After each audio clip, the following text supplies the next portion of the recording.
Bonjour, comme vous en avez l'habitude, on va regarder juste après ce petit plateau un épisode de Noir, mais auparavant on va vous parler de petites anecdotes sur la série. Je suis avec Z et aujourd'hui on va vous parler des personnages masculins dans Noir.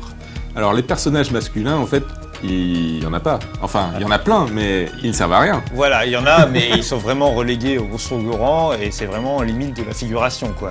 On l'a vu précédemment, les personnages féminins de la série sont au contraire très forts et du coup, pour contrebalancer cet aspect, on a des personnages masculins, limite des clones, quoi. Voilà, c'est ces hommes de main que Kirika et Mireille dézinguent à tour de bras au fil des épisodes.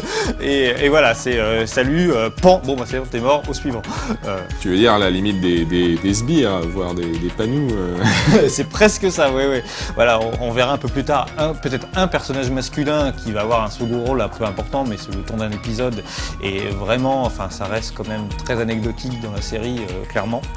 Et effectivement, du coup, ça renforce le côté femme forte en fait dans la série. Complètement, là, il joue vraiment là-dessus.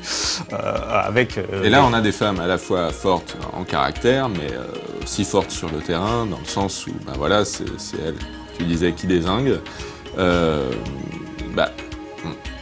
On a vu effectivement des tentatives de personnages féminins pour sortir du faire-valoir, par exemple, avec Nadia.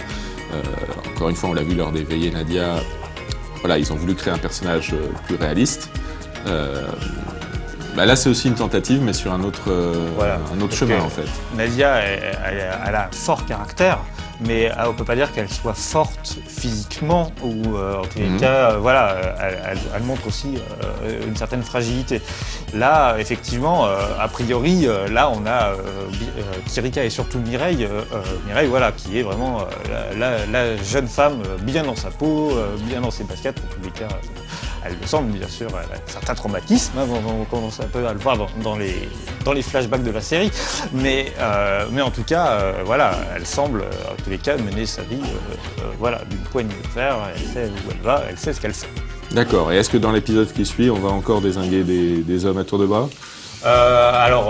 Ça risque d'arriver, mais là justement on va voir une Mireille qui va être peut-être un petit peu perturbée puisque voilà, c'est la suite en fait de l'épisode de la semaine dernière qui porte sur Intouchable et voilà, et donc une vieille connaissance de Mireille qui est quelque chose qui a tendance manifestement à la désarçonner un petit peu. Ok, et allez, on regarde ça tout de suite.